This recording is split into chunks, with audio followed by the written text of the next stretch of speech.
If you travel far enough east in Canada, you'll discover the maritime province of New Brunswick. This hidden gem boasts some of the world's best fisheries, saltwater and fresh, from various lakes, streams, and rivers with over 50 different species to target.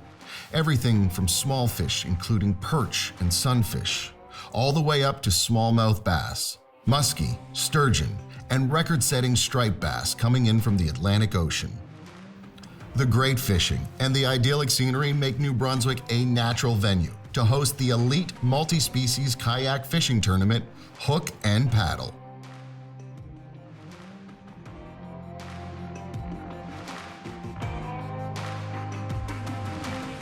One of the things that makes fishing in New Brunswick so great, you can do both saltwater and freshwater fishing for a wide variety of species by just driving from one little corner to another.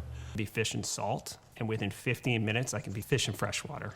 In a lot of cases, it's pretty much the biggest species around. Not many places in Canada or any place where you can catch the world's biggest striped bass. Not many places where you can catch huge muskies, huge sturgeon. I've had sturgeon so big, my buddy caught 5 sturgeon while I'm still being towed around by the sturgeon that was so big. The species which are present in New Brunswick, many species which you can't find in the other maritime provinces. The sunfish family species, such as redbreast and pumpkin seed, they're tiny, so most people they overlook them, but they're exciting to catch. Yellow perch, if you can go fishing in the waters we fish in this tournament trail, you can't locate a yellow perch. I think you've chosen the wrong sport. Muskie, for instance, right? We grew up muskie fishing. You got to be trolling. You got to go deep. You got to get all this stuff. I'm like, guys are catching muskies in rivers in New Brunswick. You talk about the St. John River.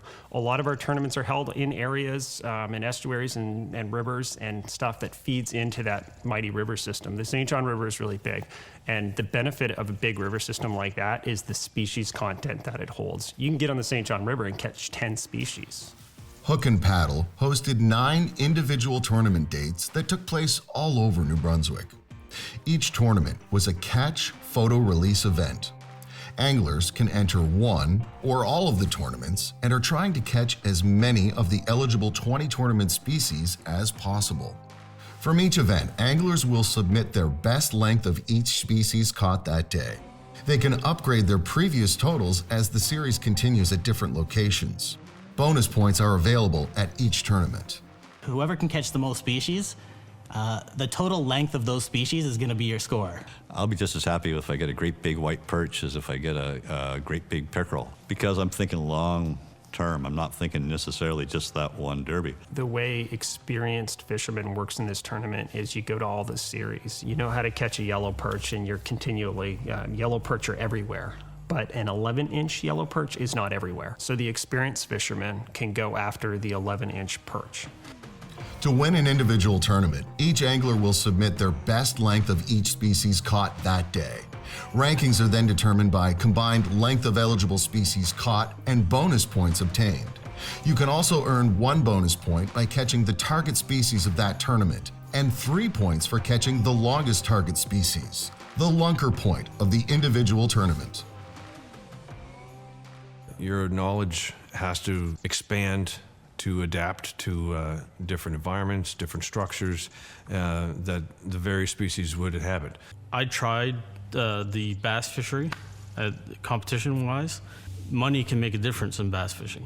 I don't want to downplay anybody else's sport, but I think there's a greater knowledge that you need to have.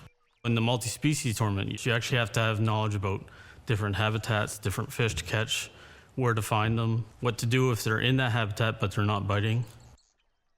I can normally find the hot spots. Where's the cold spots? Where do I want to avoid? If I look over and there's a fisherman sitting there and he's changing his gear for the 4th time since I've seen him sitting there, I probably don't want to fish in that spot. Probably.